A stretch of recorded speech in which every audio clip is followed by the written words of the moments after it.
Jeeva cinema பார்வையாளர்களுக்கு வணக்கம்.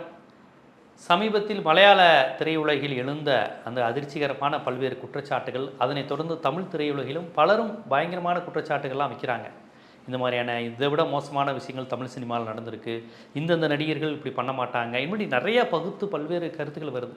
இந்த நிலையில் 45 ஆண்டுகளுக்கு மேலாக திரைத்துறையில் இருப்பவர், மிக பிரபலமானவர், ஒரு ஆளுமை கம்பீரம் என்று எப்படி சொன்னாலும் ராதிகா ஒரு முதன்மையான இடத்தில் வருவார். அந்த நடிகை ராதிகாவே தனக்கு ஏற்பட்ட அனுபவத்தை பகிர்ந்திருப்பது எல்லோருக்கும் அதிர்ச்சியாக இருக்குது. இந்த மாதிரி கேரவனில் ட்ரெஸ் மாற்றும் போது கேமரா வச்சு பெண்கள் உடை மாற்றுவதை பார்த்து தயாரிப்பாளர்கள் நடிகர்கள்லாம் செல்ஃபோனில் ரசித்து பார்த்துக்கிட்டு இருந்தாங்க. எனக்கு அதிர்ச்சி ஆயிடுச்சுன்னு சொல்கிறாங்க. இது பல ஆண்டுகளுக்கு முன்பே நடந்தது. என்ன படப்பிடிப்பு என்ன இதுன்னு அவர் சொல்லலை, ஆனால் இது நடந்திருக்கு அப்படின்னு சொல்கிறாங்க. இந்த அளவுக்கு மோசமாக நடக்குமா? நடிகைகளை இவ்வளவு மோசமாக தயாரிப்பாளர்கள், இயக்குநர்கள், நடிகர்கள் ட்ரீட் பண்ணுவாங்களா? அவங்கள இப்படிலாம் யூஸ் பண்ணிக்குவாங்களா? அப்படிங்கிறது குறித்து கேட்பதற்காக நடிகை ராதிகாவை வைத்தே படம் எடுத்த ஆஸ்கார் ஃபிலிம் சார்பாக இயக்குனர் பாலாஜி பிரபு அவர்களை நாம் இன்று இது குறித்து ஒரு உரையாடல் நிகழ்த்த இருக்கிறோம். சார் வணக்கம். வணக்கம். இன்று மலையாள திரையுலகில் ஏற்பட்ட அந்த பிரச்சனை, அந்த அம்மா சங்கத்தின் தலைவராக இருந்த மோகன்லாலே ரிசைன் பண்ணிட்டாரு. பத்திக்கிட்டு எரியுது. ஆமாம், என்னடா கேரளா இண்டஸ்ட்ரி இருக்கிற ரொம்ப சின்ன இண்டஸ்ட்ரி, நம்ம தமிழ்நாடு மாதிரி தெலுங்கு மாதிரி பெருசு கிடையாது. அங்கேயே அப்படி நடக்குன்னு பேசிட்டு இருக்கும். டக்குன்னு பார்த்தீங்கன்னா ஊர்வசி ஒரு பேட்டி கொடுக்குறாங்க, லட்சுமி ராமகிருஷ்ணன் ஒரு பேட்டி கொடுக்குறாங்க, குட்டி பத்மினி ஒரு பேட்டி கொடுக்குறாங்க. டக்குன்னு பார்த்தீங்கன்னா ராதியா டக்குன்னு வந்துட்டு கேரவனில் கேமரா வச்சுருப்பாங்க. இவங்களாம் நாங்கள் அங்கிட்ட போகும்போது அதை வீடியோவில் பார்த்து ரசிப்பாங்க, நடிகைகள் ட்ரெஸ் மாற்றலை பார்த்து ரசிச்சுக்கிட்டு இருக்காங்க. எனக்கே அந்த அனுபவம் இருக்குது. அதுக்கப்புறம் பதறிக்கிட்டு நான் தனியாக ஒரு ஹோட்டலுக்கு போய் ட்ரெஸ் மாற்றினேன், இவ்வளோ மோசமாக இருக்குன்னு அவங்களுடைய அனுபவத்தை அவங்க இப்படி சொல்லியிருக்கிறாங்க. தமிழ் சினிமாவில் இருந்துட்டு இப்படி பேசுகிறதுக்கு எனக்கே வெக்கமாக இருக்குது, என் மூஞ்சிலே துப்பிக்கிற மாதிரி தான் இருக்குது, ஆனால் என்ன பண்ண இதை சொல்லி ஆகணும்னு இருக்காங்க. நீங்கள் ராதிகா மேடம் உட்பட பலரை வைத்து படம் எடுத்த நிறுவனம் ரஜினிகாந்த் அவர்கள், ராதிகா, நடிகர் விஜய், இப்படின்னு பல முன்னணி நடிகர்கள், நடிகர் நவரசநாயகன், கார்த்திக், இப்படின்னு பலரை வைத்து படம் எடுத்திருக்கீங்க. பல நடிகைகள், ராதிகா, பானுப்பிரியா அப்படின்னு உங்கள் பேனரில் பெரிய பெரிய நடிகைகள், பழம்பெரும் நடிகைகள் நடித்திருக்கிறாங்க. இப்போ உங்கள் பேனரில் நடித்த ஒரு நடிகை இப்படி ஒரு குற்றச்சாட்டை சொல்கிறாங்க, தயாரிப்பாளரும் இயக்குனரும் இவ்வளோ மோசமாக நடந்திருக்காங்கன்னு. நீங்கள் என்ன சொல்கிறீங்க? அதாவது சார், இந்த மீ டூ இந்த மாதிரியான விவகாரம் இன்றைக்கி ஆரம்பித்தது இல்லை, இன்றைக்கி நேத்திக்குள்ளதில்லை, சினிமா ஆரம்பித்த காலத்துலேருந்தே இருக்குது. அது இன்றைக்கி தான் வந்த மாதிரி இப்போ பெருசாக பேசுகிறாங்களே தவிர அந்த காலத்துலேருந்தே இருக்குது. இப்போ கேரவனில் கேமரா வச்சு பெண்களை படம் பிடிச்சிருக்காங்க. மலையாள இண்டஸ்ட்ரியில் 4-5 ஆண்கள் பார்த்து சிரிச்சுக்கிட்டு இருந்தாங்க. நான் அந்த பக்கம் கிராஸ் பண்ணி போகும்போது என்ன பேசிகிட்டு இருக்காங்கன்னு ஒரு தமிழால் கூப்பிட்டு கேட்டேன். நடிகைகள் உடை மாற்றுறதெல்லாம் கேமராவில் எடுப்பாங்க, கேரவனில் வச்சு எடுத்து எல்லா இதுலேயும் எல்லோரும் பார்த்து ரசிப்பாங்க அப்படிங்கிற மாதிரி அவங்க சொன்னபோது அவங்கள திட்டிகிட்டு வந்தேன்னு சொன்னாங்க. ராதிகா மாதிரி மேடம்லாம் இன்றைக்கி ரொம்ப போல்டான லேடி, ரொம்ப ஸ்ட்ராங்கான லேடி. அவங்கள மாதிரி நடிகைகள்லாம் போல்டாகவும் ஸ்ட்ராங்காகவும் இருக்கணும். நடிகைகள்லாம் இடம் கொடுக்காம இது நடக்காது. ஆனால் மீ டூ அப்படிங்கிற இந்த விஷயம் இருக்குது பார்த்திங்களா, இப்போ தான் அதுக்கு புதுசாக மீ டூ அது இதுன்னு பேர் வச்சு பண்ணுறாங்களே தவிர ஆரம்ப காலத்துலேருந்தே இதெல்லாம் சினிமாவில் இருந்துக்கிட்டு தான் இருக்குது, இல்லாமல் இல்லை. இதுதான் உண்மை. இதெல்லாம் நடக்கும், இப்போ நடக்கும், எல்லா காலத்துலேயும் நடந்துக்கிட்டு தான் சார் இருந்துச்சு, நடக்காமலாம் இல்லை, நடந்துக்கிட்டு தான் இருந்துச்சு. ஆனால் இன்றைக்கி இதை பூதாகரமாக பேசுகிறாங்க, அன்னைக்கு இல்லாத மாதிரி பேசுகிறாங்க. இல்லை, அன்னைக்கு இல்லாத மாதிரின்னு இல்லை. இப்போ நடிகைகள் இந்த ஒரு மேல்சாவனிஸ்ட் உலகத்தில் சினிமாங்கிறது முழுக்க தயாரிப்பாளர்கள், இயக்குநர்கள். இப்போ கேரளாலேயே அதான ஒரு 15 பேர் கொண்ட ஆண்கள், அவங்கள அட்ஜஸ்ட் பண்ணிக்கிட்டாதான் தொடர்ந்து வாய்ப்பு கிடைக்கும். கரெக்டு. இல்லைன்னா வேணும்னே திருப்பி ஒரு டேக் எடுப்பாங்க, கட்டி பிடிக்கிற மாதிரி சீனை, இல்லைன்னா காலி பண்ணுவாங்க, இந்த மாதிரிலாம் சொல்கிறாங்கல்ல. அப்போ அது இப்போ இதை தமிழ் சினிமாவில் உள்ள ஆண்கள் தானே இதுக்கு பொறுப்பு, நடிகர்கள், தயாரிப்பாளர்கள், இயக்குநர்கள் தானே பொறுப்பு. இப்போ பெண்களை இப்படி அவங்க யூஸ் பண்ணதுக்கு சார், பெண்களை தப்பாக யாரும் யூஸ் பண்ணக்கூடாது சார். பெண்கள் மதிக்கப்பட வேண்டியவங்க, தப்பாக யாரும் யூஸ் பண்ணக்கூடாது. அதாவது பெண்களை டார்ச்சர் பண்ணி தன்னோட ஆசைக்கு இணங்க வைக்கிறது, தன்னோட இச்சைக்கு இணங்க வைக்கிறது, இதெல்லாம் தப்பு. பட் இருந்தாலும் இது கவர்ச்சிகரமான ஃபீல்டு. இதில் ஒரு ஆணும் பெண்ணும் சேர்ந்து நடிக்கிறாங்க, கட்டி பிடிச்சி நடிக்கிறாங்க அப்படின்னும் போது இதெல்லாம் யதார்த்தமாக நடக்க தான் சார் செய்யும். இது ஐடி ஃபீல்டில் இல்லையா, இல்லை ஒரு மூர் மார்க்கெட்டில் இல்லையா, இல்லை ஒரு மீன் கடையில் இல்லையா, எங்கே இல்லை, எல்லா இடத்துலையும் தான் இருக்குது. இது சினிமாவில் எல்லாரும் பார்க்குற மீடியாவாக இருக்குது, பாப்புலர் மீடியாவாக இருக்கிறதுனால சினிமாவில் இது நடக்குதுன்னு சொல்கிறாங்க. இப்போ பிரபல நடிகர்களும் பிரபல நடிகைகளையும் பற்றி பேச்சு வரும்போது அது பப்ளிக் பார்க்கும்போது அது இவங்களை பற்றி சொல்கிறாங்க, அவங்கள பற்றி சொன்னோம், ஒரு அட்ராக்ஷன், ஒரு ஈர்ப்பு, பார்க்கலாம், படிக்கலாம், அது என்ன அந்த வீடியோவில் வந்திருக்கு, அந்த யூடியூப்பில் வந்திருக்குன்னு பார்க்குறாங்களே தவிர இது உலகம் பிறந்ததுலேருந்து இது இருக்குது சார். ஆதாம் ஏவாள் இருந்ததுலேருந்து இது இருந்துக்கிட்டு தான் இருக்குது. ஏன் ஆதாம் ஏவாள்னு படைச்சாங்க? ஏன் ஆதாமை படைச்சிருக்கலாமே, இல்லை ஏவாளை படைச்சிருக்கலாமே? ஏன் கடவுள் வந்து 2 பேரை படைச்சாங்க? இல்லை, அது வேற சார். ஆணுக்கும் பெண்ணுக்கும் ஈர்ப்பு வரதை பற்றி பேசுறது இல்லை. இங்கே ஒரு பெண்ணை ஆண் தன் இச்சைக்காக பயன்படுத்துகிறாங்கிறது தான் பிரச்சனை. இப்போ அவங்க என்ன சொல்கிறாங்க, இதெல்லாம் ஏன் நீங்க சொல்ல மாட்டேங்கிறீங்க? இப்ப என்ன கேக்குறாங்க, அதெல்லாம் சரிமா, அப்ப சொல்லாம இப்ப ஏன் சொல்ற? இவ்வளவு நாள் நீ நல்லா ஆதாயம் பெற்றுக்கிட்ட, பட வாய்ப்புக்காக எல்லாத்தையும் பண்ணிட்டு, இப்போ உனக்கு மார்க்கெட் போனதுக்கு அப்புறம் பேசுறீன்னு பலரும் பேசுறாங்க. அதற்கு அவர்கள் தரப்பிலிருந்து என்ன வருதுன்னா, இதை துணிச்சலாக சொன்னால் அவர்களுக்கு நடிகர் சங்கத்திலிருந்தே வாய்ப்பு மறுக்கப்படுகிறது. குறிப்பாக இந்த ஸ்ரீரெட்டின்னு ஒருத்தவங்க விஷாலை பத்தி பேசினாங்க. அதுக்கப்புறம் கார்டே கொடுக்கலையே, நடிகர் சங்க கார்டே கொடுக்காம அனுப்பிட்டீங்க. ஸோ இந்த மாதிரியான டார்ச்சர்கள் மிரட்டர்கள் வரும்போது எங்க சர்வைவல் பாதிக்குது. அதனால நாங்க அதெல்லாம் பல்ல கடிச்சிட்டு பொறுத்துக்கிட்டு இருந்தோங்கிறாங்க சார். இந்த டார்ச்சர்கள், இந்த மிரட்டல்கள்லாம் சினிமாவில் மட்டும் இல்லை சார், எல்லா இடத்துலையும் இருக்குது. எந்த டிபார்ட்மெண்ட் போனீங்கனாலும் டார்ச்சர் மிரட்டல் எல்லாமே இருந்துகிட்டு தான் இருக்கும். நீங்கள் ஏன் அடி பண்ணிக்கிறீங்க? நீங்கள் ஸ்ட்ரிக்டாக இருக்கணும்ல, நீங்கள் உங்களை பாதுகாப்பாக வச்சுக்கணும்ல. எல்லா நடிகையுமே பொதுவாக அம்மாவோட தான் வராங்க, பாதுகாப்பாக இருந்துக்கணும்ல. மிரட்டுறாங்க, இது பண்ண உருட்டுறாங்கன்னா நீங்கள் ஏன் அடி பண்ணிக்கிறீங்க? எதுக்காண்டி அடி பண்ணியிருக்க? யாருக்காண்டி அடி பண்ணிக்கிறீங்க? வாய்ப்புக்காண்டி தானே அடி பண்ணிக்கிறீங்க. ஏன் அடி பண்ணிக்கிறீங்க? அன்னைக்கு வாய்ப்புக்காண்டி அடி பண்ணிச்சுட்டு இன்னைக்கு 10 வருஷம் கழிச்சு 15 வருஷம் கழிச்சு பல்லு போனதுக்கப்புறம் மீ டூ கீட்டுன்னு சொல்கிறதுல என்ன நியாயம் இருக்குது? அன்னைக்கே ஒத்துக்காதீங்க. ஒருத்தன் உங்களை வந்து தப்பாக கூப்பிட்றான் அப்படின்னா அவனை தட்டி கேளுங்க, முடியாதுன்னு சொல்லுங்கள். எப்படி வலுக்கட்டாயமாக கூப்பிட்டு போயிட முடியுமா? வலுக்கட்டாயமாக கூப்பிட்டு போனால் ரேப் மாதிரி பண்ணால் அது தப்பு. ஒரு இனங்கிறது கூப்பிட மீ டூங்கிறது என்ன சார்? மியூச்சுவலி 2 பேர் அண்டர்ஸ்டாண்டிங், அதான் மீ டூ. அப்படி இருக்கும்போது 2 பேரும் இணைஞ்சு பண்ணிட்டு எல்லாம் ஓகேன்னு சம்மதப்பட்டு இன்னைக்கு வந்து 10 வருஷம் கழிச்சு 5 வருஷம் கழிச்சு ஏன் வெளியில் சொல்கிறீங்க? இணைஞ்சு பண்ணலைங்கிறாங்க. அவங்க என்ன சொல்கிறாங்க, வேற வழி இல்லாமல் அவனை டார்ச்சருக்கு இருந்தோம், இப்போ நாங்கள் அவனை அம்பலப்படுத்துகிறோம், அவனை வந்து நாங்கள் சமூகத்தில் அவனை அம்பலப்படுத்தி விடுறோங்கிறாங்க. சார், சமூகத்தில் அம்பலப்படுத்தணும்னா அன்னைக்கு கூப்பிட்டப்பே முடியாதுன்னு சொல்லி வந்து அம்பலப்படுத்த வேண்டியதானே? ஏன் அன்னைக்கு மாட்டேங்கிறீங்க? இன்றைக்கி வந்து 10 வருஷம் கழிச்சு 15 வருஷம் கழிச்சு ஏன் சொல்கிறீங்க? இப்போ மலையாள இண்டஸ்ட்ரியிலே பார்த்தீங்கன்னா அந்த அவங்க பேர் என்ன, சாரதாவா, ஹேமா கமிட்டி போட்டிருக்காங்களே, அது 2017 போட்டாங்க. அதை வெளிவர முடியாமல் தடுத்து வச்சுருந்தாங்க. ஆளுமைகள் உள்ளவங்க, நடிகை உள்ளவங்க, பாப்புலராக இருக்கிறவங்க அது வரக்கூடாது, வந்தால் தங்களோட பெயர்லாம் டேமேஜ் ஆகும் அப்படின்னு சொல்லி அதை தடுத்து வச்சுருந்தாங்க. இப்போ வந்து அது வெளியில் வந்திருக்கு. வெளியில் வந்தோடனே ஒரு பரபரப்பாக பேச ஆரம்பிச்சிட்டாங்க. மீட்டூன்னு எல்லாரும் சொல்கிறீங்களே, நீங்கள் ஏன் அந்த காலத்தில் சம்மதிக்கிறீங்க? சம்மதிச்சுட்டு ஏன் அந்த காலத்திலே சொல்லலை? சம்மதிக்கிறது எதுக்குன்னு தான் நான் கேட்குறேன். நான் கேட்குற கேள்வி என்ன, அதுக்கு வந்து சம்மதிச்சா, அதாவது அதை எதிர்த்து கேட்டால் அடுத்த நிமிஷம் நாங்கள் தூக்கி எறியப்படுறோங்கிறாங்க சார். நான் ஒன்று சொல்லேன் சார், இது எல்லா டிபார்ட்மெண்ட்லையும் இருக்குது சார். நீங்கள் வந்து சினிமாவில் மட்டும்தான் இருக்குன்னு சொல்கிறது. இப்போ கூட ராதிகா அது என்ன மலையாள படம், அந்த நடிகர் பேரை சொல்லலையே. இல்லை, அவங்க சொல்ல மாட்டாங்க. அது உண்மையாக இருக்கலாம். அப்போ ஏதோ ஒரு நெருக்கடி அவங்களுக்கு இருக்குல்ல. ஆமாம், அவங்களுக்கு சார் எங்களை மீறி நீ வந்துருவியாங்கிற அந்த விஷயம் இருக்குல்ல சார். அந்த காலத்திலேயே நெருக்கடியை தாண்டி நடித்தவங்களாம் இருக்காங்க சார். போல்டாக நடித்தவங்களாம் இருக்காங்க. அதுக்கு ஒரு உதாரணம் ராதிகா மேடத்தையே சொல்லலாம், ரேவதி மேடத்தை சொல்லலாம், ஊர்வசியை சொல்லலாம். நிறைய நடிகர்கள், போல்டாக இருந்த நடிகர்லாம் இருக்காங்க சினிமாவில், வந்து இல்லாமல் இல்லை. ஒரு சிலர் வந்து இன்றைக்கி நாயந்தாரெலாம் பார்த்திங்கன்னா பாடி கார்டோடு வராங்க. புரியுதா உங்களுக்கு?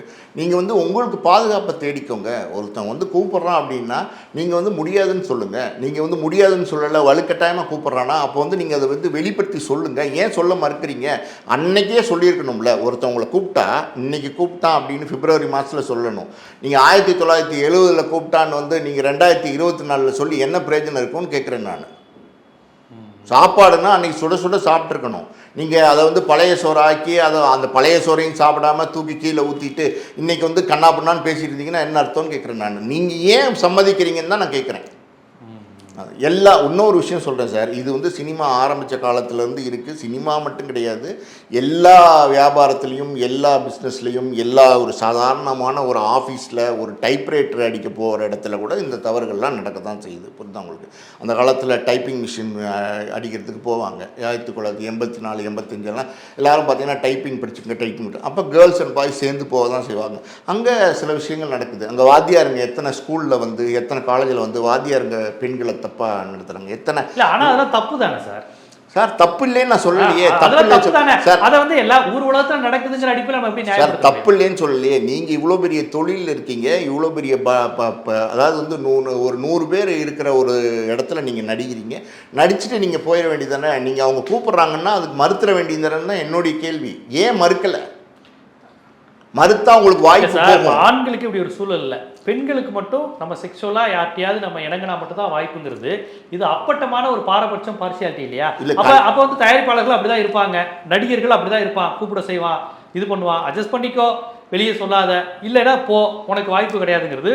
இது ஒரு விதமான ஆதிக்கம் தானே சார், எங்கள் கண்ட்ரோலில் இரு, இல்லைன்னா ஓடுங்கிற மாதிரி தானே சார். நான் ஒன்றே ஒன்று சொல்கிறேங்க சொல்லுங்க. இதெல்லாம் வந்து எப்படின்னா சார், இது வந்து எந்த காலத்துலையும் இது தவிர்க்க முடியாது சார். இது நடக்கத்தான் செய்யும். ஆண் ஆதிக்கம்னு ஆண் ஆதிக்கம் முழுசா தப்பு, பெண்கள் இப்படி அடிமைப்படுத்துகிற தப்பு, எல்லாமே தப்பு தான். நான் என்ன உங்ககிட்ட பாயிண்ட் கேட்க வரேன்னா, பெண்கள் தங்களுக்கான பாதுகாப்பை தேடி வச்சுக்கணும். வேலி எதுக்கு போடுறாங்க?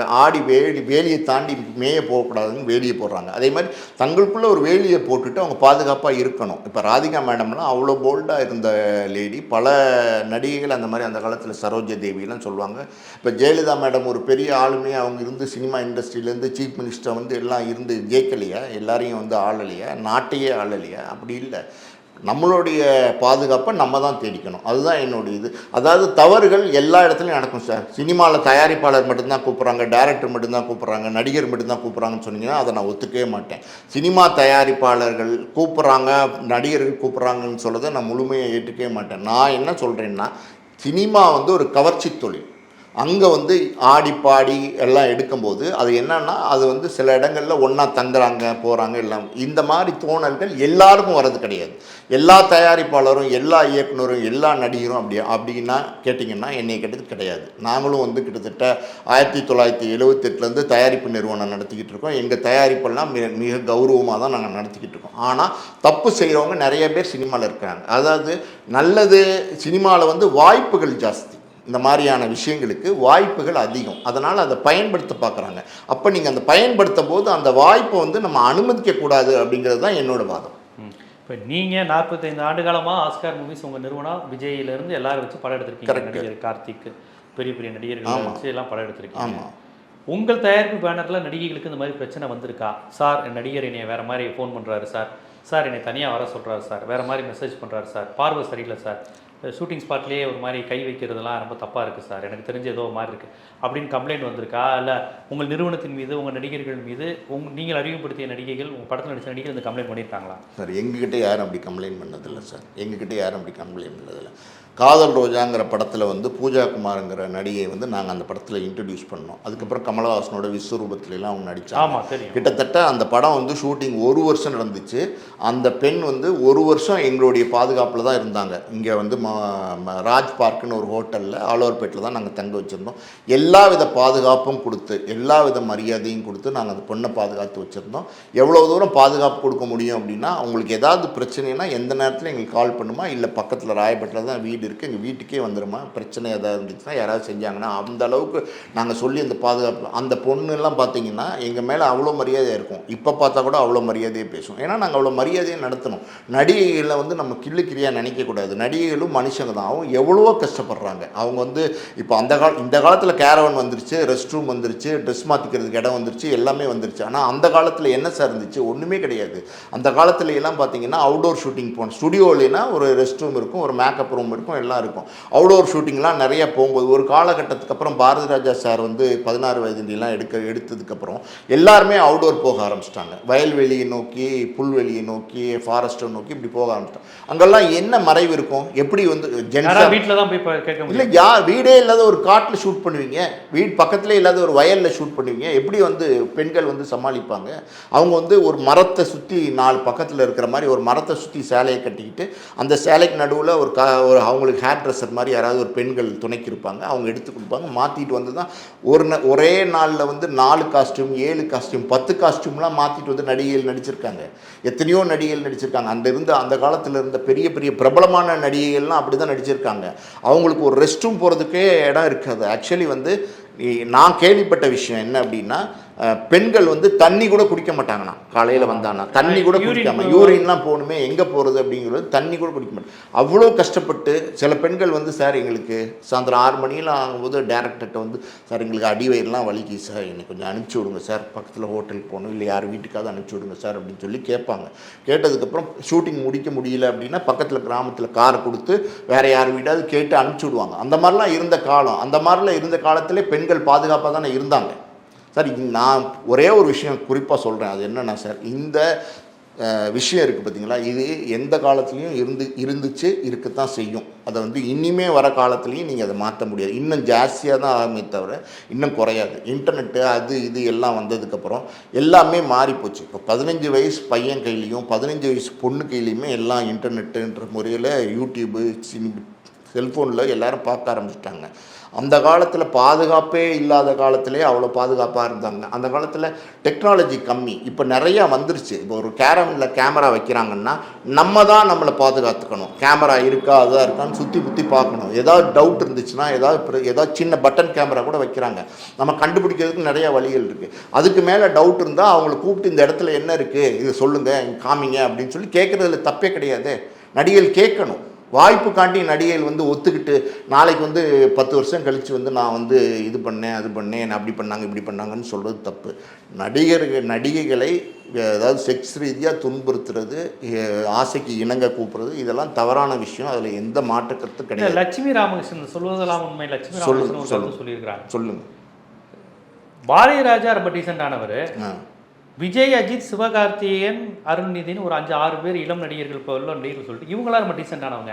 ஆனால் இதுக்கு முந்தின ஜென்ரேஷன்லாம் இப்படி யாரையும் எந்த பண்ணி கூப்பிடலன்னு உங்களால் சொல்ல முடியுமான்னு கேட்டிருக்காங்க. இது அந்த கேள்வி எப்படி புரிஞ்சுக்கிறது? இல்லை, பாரதி ராஜா சாரை பற்றிலாம் நான் என்ன பேசுகிறேன்னு தெரில. எனக்கு வயசும் இல்லை, அது விட்டுருங்க. நான் பொதுவாக ஒரு விஷயம் சொல்கிறேன். ஒரு 7 பேரை குறிப்பிட்டு சொல்கிறாங்க. இந்த 7 பேருக்கு தான் டீசென்டானவங்களா சினிமாவில்? அப்போ மற்றவங்களாம் டீசென்டானவங்க இல்லையா? எல்லாரும் டீசென்டானவங்க தான். சினிமாவில் 90% சினிமா எடுக்கணும், சினிமா படத்தில் ஜெயிக்கணும், நம்ம டேரக்டராக வரணும், தயாரிப்பாளராக வரணும், நடிகராக வரணும், எடிட்டராக வரணும், கேமராமேனாக வரணும் அப்படின்ற வெறியோடு வந்து தான் கிராமத்துலேருந்து டிக்கெட் இல்லாமல் ட்ரெயின் ஏறி வந்து ஜெயிச்சவங்க தான் சினிமாவில் நிறைய பேர். புரியுதா உங்களுக்கு? ஆனால் 10% பேர் எல்லா இடத்துலையும் தப்பான ஆளுங்க இருக்க தான் செய்வாங்க. அந்த 10% பேரை நம்ம எங்கே எப்படி இருக்காங்கன்னு பார்த்து களை எடுக்க தான் செய்யணும். அவங்க எப்படி சொல்கிறாங்கன்னு தெரியல. ஆனால் அவங்க இவ்வளோ தூரம் சிவகார்த்திகேயனை சொல்கிறாங்களே, சிவகார்த்திகேயன் செஞ்சது தான் தப்பு. சிவகார்த்திகேயன் வந்து என்ன செஞ்சார்னு உங்களுக்கு எல்லாருக்குமே தெரியும். எல்லா மீடியாலேயும் வந்துருந்துச்சு. அவர் செஞ்சது தான் தப்பு. இமானுடைய ஒய்ஃபு, அது ஒரு குடும்பம். அந்த குடும்பத்தை இப்போ கெடுத்து குட்டிச்சவராக்கிட்டார். இதை நீங்கள் வந்து ஒத்துப்பீங்களா? ஒரு வேற ஏதோ பார்வையில், அதாவது ஷூட்டிங் ஸ்பாட்டில் டீசெண்டாக இருக்கிற நடிகர்களுங்கிற அடிப்பில் அவங்க ஏதோ ஒரு அவங்க அனுபவத்தில் ஏதோ சொல்கிறாங்க. நான் பார்த்தவரை இவங்கெல்லாம் ரொம்ப டீசெண்டாக இருந்தாங்கன்னு சொல்கிறாங்க. இவங்க வந்து இல்லை, இவங்க வந்து இந்த விஜய், இந்த அஜித் இவங்களோடலாம் இப்போ நடிக்கவே இல்லையே. என்ன பெருசாக இவங்கெல்லாம் நடிச்சிட்டாங்க? இந்த விஜய் அஜித்தோடு இவங்க என்ன நடிச்சிட்டாங்க? இவங்க என்ன எந்த படத்தில் யாரோட பேர் பண்ணி நடிச்சிருக்காங்க? இல்லை யாருக்கு அம்மாவை பெருசாக நடிச்சிருக்காங்க?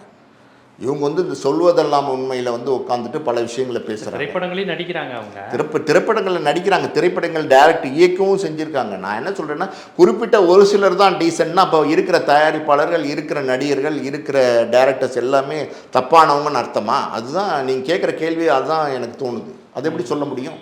எல்லாரையும் நீங்கள் சார் ஒரு சாரார் செய்கிற தப்புக்கு ஒட்டுமொத்த சமுதாயத்தையும் எப்படி நீங்கள் தப்பாக சொல்லுவீங்க? தப்பான ஆளுங்க எல்லா இடத்துலையும் இருக்காங்கல்ல, எங்கேயுமே இருக்காங்கல்ல. சினிமாவில் மட்டும்தான் இருக்காங்களே? சினிமாவில் நான் சொல்கிறது என்னென்னா, சினிமாவில் அதுக்கான வாய்ப்புகள் ஜாஸ்தி. அதை தான் நான் சொல்கிறேன். இன்னொரு இடத்துல வந்து ஒரு வாய்ப்பு வந்து 10% இருக்குது அப்படின்னா, இங்கே வந்து ஒரு 70% 60% வாய்ப்புகள் ஜாஸ்தி. புரியுதா உங்களுக்கு? நிறையா பெண்களோட பழக வேண்டியிருக்கும், நிறைய பேரோட ஒன்றா நடிக்க வேண்டியிருக்கும், எல்லாம் இருக்கும்.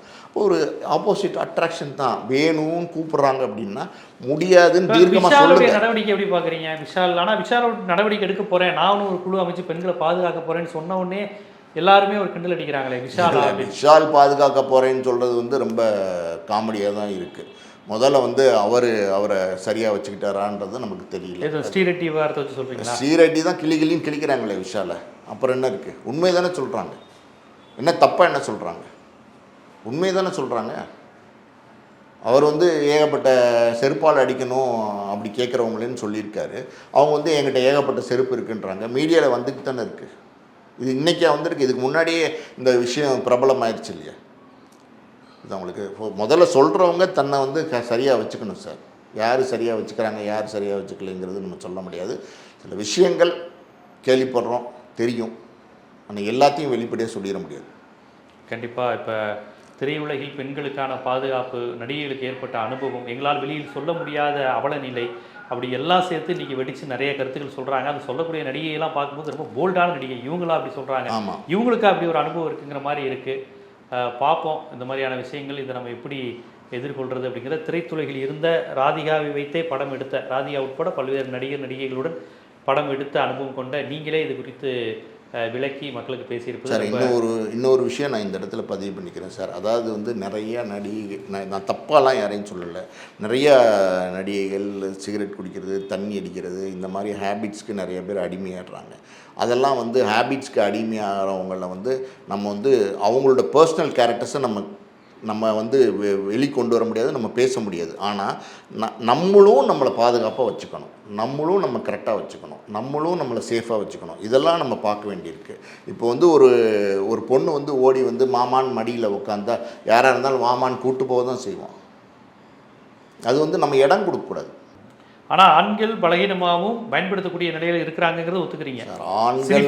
ஆள்கள் தயாரிப்பாளர்கள் நான் சார் தப்பு, நான் வந்து சொல்கிற பாயிண்ட்டை வந்து நான் என்னன்றதை நான் தெளிவாக சொல்கிறேன் கேளுங்க.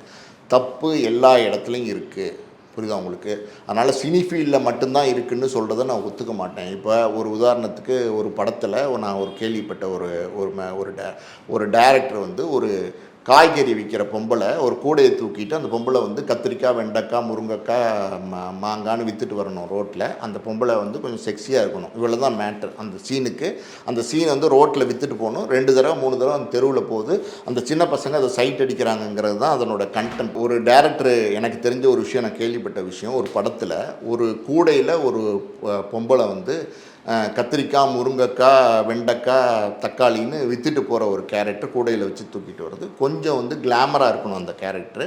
அந்த கேரக்டருக்கு அந்த டைரக்டர் வந்து ஒரு நடிகையை சொல்கிறாரு. அந்த நடிகையை வந்து வேணும்னு அந்த டைரக்டர், அந்த ப்ரொடக்ஷன் மேனேஜர் சொல்கிறாரு. அந்த நடிகை வந்து இதை சாக்கு வச்சு இந்த ஒரு சீனு 2 சீனுக்கு ஆஃப் டே ஒர்க்கு கூட கிடையாது, அதுக்கு வந்து 30,000 சம்பளம் கேட்குறாங்க. 30,000 சம்பளம் எப்படி கொடுக்க முடியுது? என்ன சீன் இது? ஒன்றுமே இல்லையே, வேறு ஒரு நடிகையை வர சொல்லு, 5,000 அந்த மாதிரி வர சொல்லுன்னு சொல்லி ஒரு ப்ரொடியூசர் சொல்கிறாரு. அந்த இன்னொரு பொண்ணும் வந்துடுது. மத்தியானத்துக்கு மேலே ஷூட்டிங்கு. நான் கேட்ட பொண்ணு ஏங்க வரல அப்படின்னு அந்த டைரக்டர் ஷூட்டிங்கே நிறுத்துறாரு. புரியுதா உங்களுக்கு? எனக்கு தெரிஞ்ச அனுபவம் ஒரு விஷயம் சொல்கிறேன். ஷூட்டிங்கே நிறுத்துறாரு. அந்த குறிப்பிட்ட கேரக்டர் வராமல் இந்த 5,000 ரூபாயை வேறு கொடுத்து இந்த பொண்ணு வர வச்ச பொண்ணையும் திருப்பி அனுப்பிச்சிட்டு அந்த பொண்ணு கார் அனுப்பிச்சு வர வரைக்கும் வெயிட் பண்ணி அதுக்கப்புறம் தான் ஷூட்டிங்கே பண்ணுறாரு. இந்த மாதிரி ஆளுங்க சினிமாவில் இருக்காங்க. இந்த மாதிரி தப்பான ஆளுங்களை நம்ம சரி பண்ணணும். சினிமாவில் மொத்தமாக இருக்கிற எல்லாருமே தப்பான ஆளுங்க சொல்கிறத நான் ஒத்துக்க மாட்டேன். அதுதான் என்னுடைய கருத்து. கண்டிப்பாக இந்த வாரம் குறித்து உங்களுடைய அனுபவங்கள், பார்வைகளை விரிவாக எடுத்து வைத்ததுக்கு நன்றி.